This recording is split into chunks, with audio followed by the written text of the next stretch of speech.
I bet you've become all too familiar with the headlines about Las Vegas tourism collapsing, from $60 buffets, $50 resort fees, $25 parking, to a growing sense of insecurity on every corner. But beyond shocked tourists, have you ever wondered who is actually suffering the most? Here's the keyword. 2008 is happening again. This collapse has thrown thousands of workers into a time machine, back to the darkest memories of overnight layoffs, lost homes, and the American dream cracking beneath the neon glow. Vegas was once an oasis of opportunity in the Mojave Desert, a place where people rebuilt their lives and trusted the lights to hide life's fractures. But in 2025, those lights expose everything.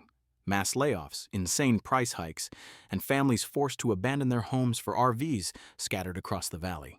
In today's video, we step inside the lives of those hit the hardest to uncover the real price of a tourism system breaking under pressure and greed, and to ask what turning point awaits America next. And stay until the end, because I'm certain you won't expect the massive exodus that may strike, one powerful enough to change the fate of this sinful city forever. The collapse of Las Vegas's tourism industry has thrown thousands of workers into what feels like a time machine, straight back to the dark days of 2008. For decades, this city stood as an oasis of opportunity in the Mojave Desert, a place where people came to reinvent themselves under the neon glow. But in 2025, that glow hides something colder. The promise of second chances has been replaced by survival. After the brief post-pandemic boom, Las Vegas entered a 9-month freefall that has gutted the very foundation of its economy. In April alone, arrivals plunged 5.1%, sending shockwaves across every casino, resort, and restaurant on the Strip. What was once a city of endless opportunity now mirrors a nation on edge. A bartender at Mandalay Bay described it simply. "A year ago, I made $200 a day. Now I'm lucky if I make $50. Her story is repeated across the valley, from blackjack tables to hotel housekeeping. Income for frontline workers has collapsed by over 75%, yet the cost of living keeps climbing. Gas, groceries, rent, everything rises except hope. Nevada's unemployment rate reached 5.9%, the highest among major U.S. cities. By mid-2025, Las Vegas had lost over 4,300 jobs in just 2 months. Economists call it structural correction. Workers call it betrayal. The epicenter of this collapse is MGM Resorts, a company once synonymous with Las Vegas glamour. In one brutal day, MGM laid off 18,000 employees, the largest cut since the pandemic. The list wasn't limited to seasonal workers. It stretched from cocktail servers and receptionists to mid-level managers and security supervisors who had spent decades in the same hallways. Even 800 middle managers and supervisors were eliminated under what MGM labeled an apparatus consolidation plan. When those doors closed, so did thousands of dreams. The cuts didn't stop there.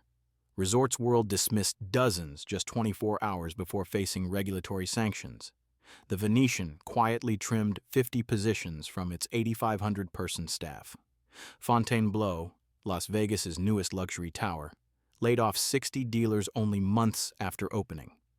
Even Treasure Island joined the purge, marking its second wave of cuts in a single summer. Officially, these were efficiency measures.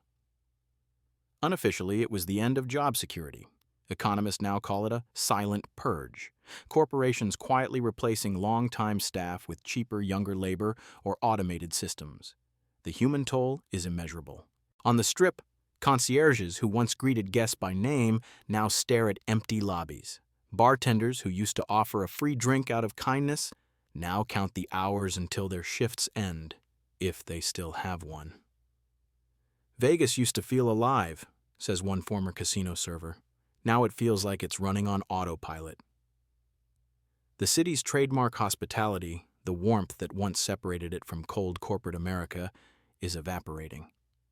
Every smile now has a price, every shift a countdown. Yet what's most haunting isn't the loss of income, it's the erosion of identity. Vegas used to be a place where effort mattered, where you could start as a busboy and end as a pit boss. Today, even management isn't safe. The layoffs have stripped away the illusion that the game was fair. The lights still flash, the fountains still dance, but behind them lies a quieter story, a city bleeding from within.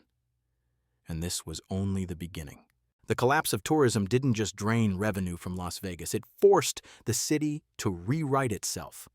As visitor numbers fell and hotel occupancy dropped, corporations across the Strip turned to the only solution they believed could save them: automation. What once felt human is now engineered for survival. The reception desks that were once the first places to welcome visitors have been replaced by automatic check-in machines where guests simply scan their ID and credit card to receive their room keys. No eye contact, no conversation, just confirmation. In restaurants and pool bars, touchscreens now stand where waitstaff once created warmth and familiarity. Customer care hotlines that used to exist inside every resort have been merged into two massive digital centers in Aria and Bellagio, where chatbots and automated scripts handle almost every request. Inside the casinos, the transformation is even more symbolic. The famous comp drink tradition, once a human gesture of generosity, has been handed over to an algorithm.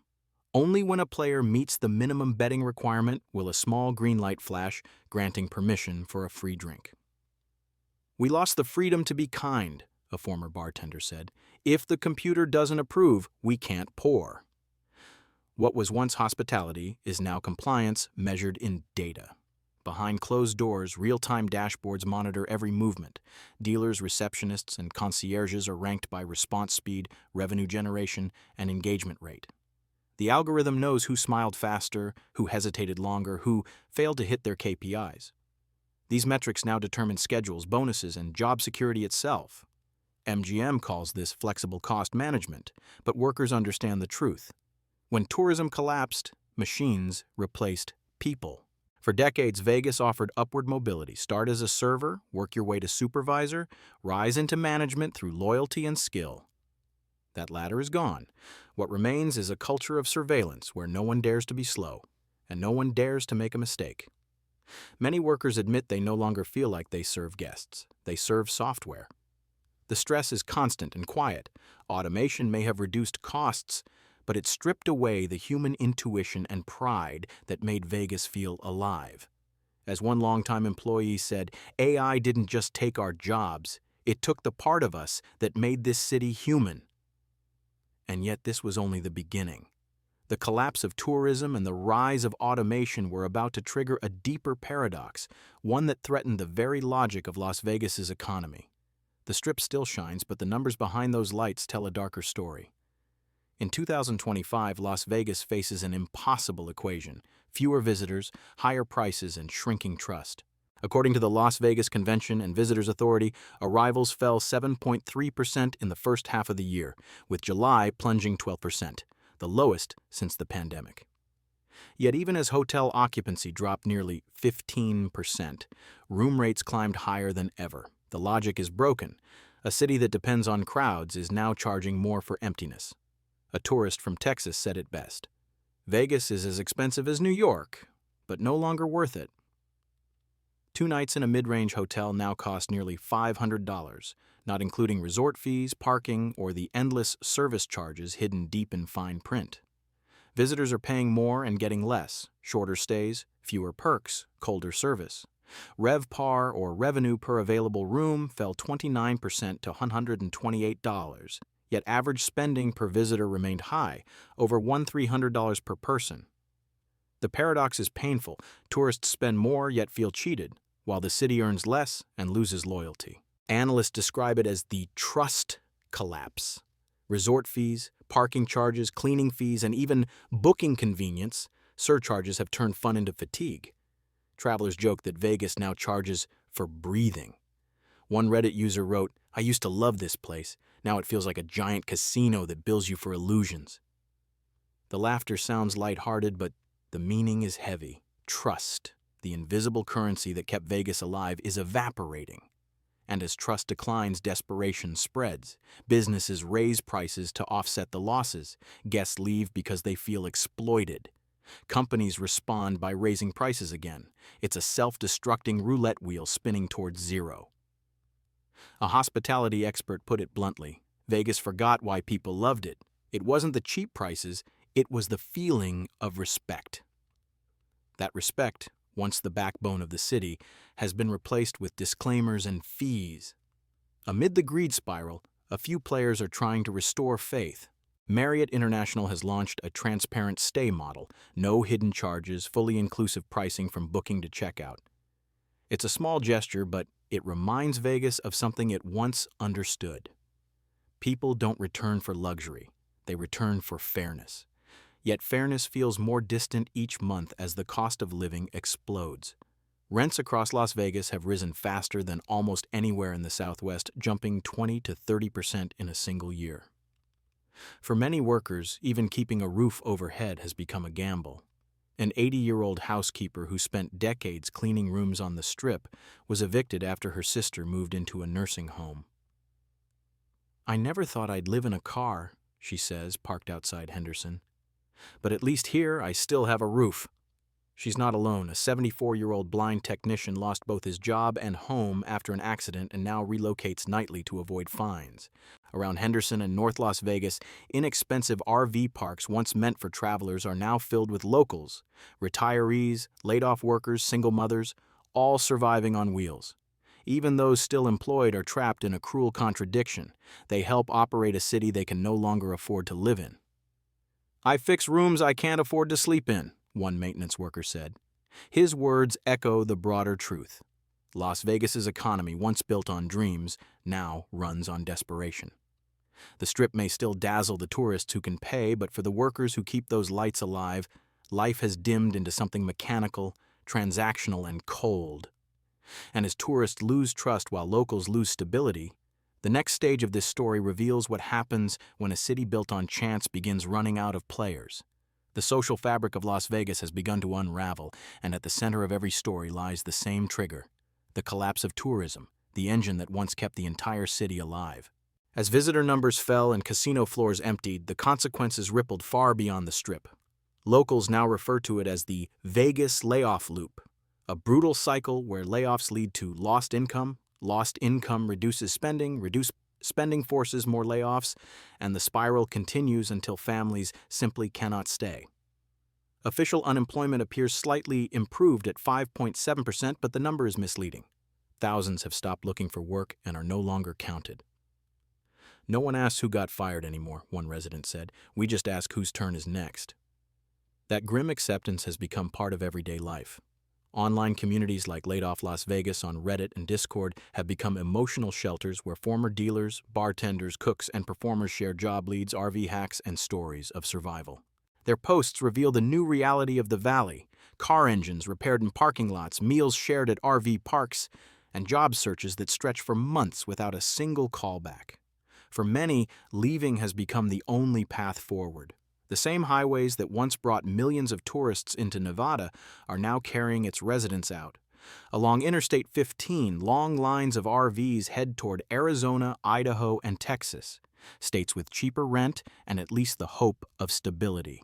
Realtor.com reports rents in Las Vegas have surged over 22% since 2023, while incomes have dropped, marking the largest economic migration since the 2008 housing crash. Whole neighborhoods are turning transient. In Henderson and North Las Vegas, rows of homes sit with "for sale" and "moving out" signs as families quietly pack their belongings. Even the buses leaving the valley no longer carry tourists, but the very workers who once kept those tourists entertained.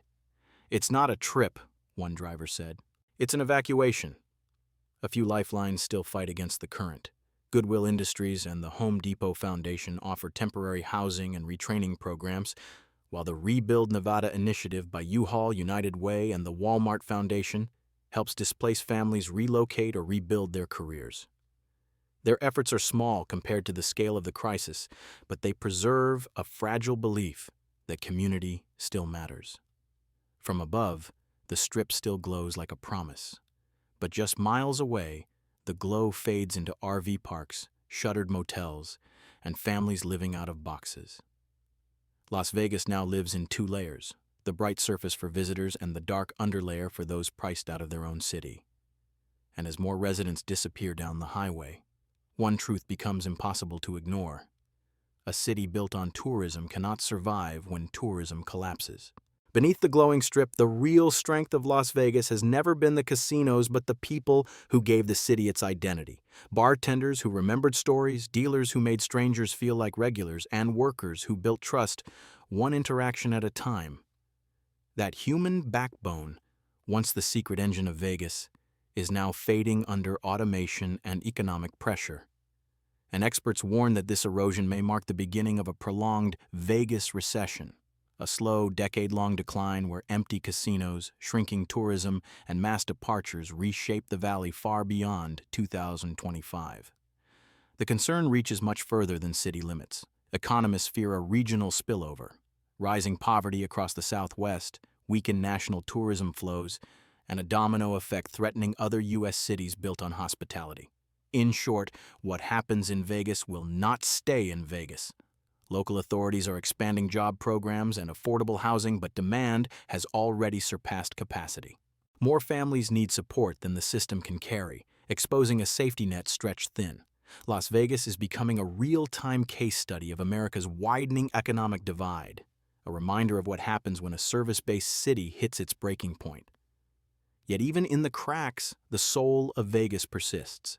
Small businesses built on honesty, workers who refuse to surrender connection, and community groups offering dignity where the system cannot. Their resilience points to a quiet truth. If Las Vegas is to recover, it won't be through brighter lights or bigger casinos, but through restoring trust, something only humans, not machines, can rebuild. If this story helped you see Las Vegas in a different light, let us know in the comments. What part of this collapse surprised you the most? And if you've lived here or visited recently, your experience could help someone else understand the real Vegas behind the neon. If you'd like to support more deep dive reporting like this, make sure to like the video, subscribe to the channel, and turn on the notification bell so you never miss a new breakdown. Every comment, every share, and every click helps keep conversations like this alive. The content in this video is built on material, reports, and accounts from many public sources with the aim of analyzing, discovering, and reflecting a social perspective.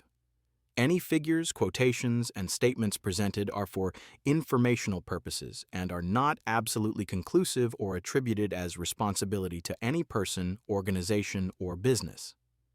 The video does not represent political, economic, or legal views and is not intended to attack or demean any entity. Audiences are encouraged to learn more for themselves from mainstream sources, official reports, and independent research for a more comprehensive perspective. This is a creative nonfiction product reflecting real-life conditions, with the purpose of evoking dialogue, empathy, and active discussion within the community.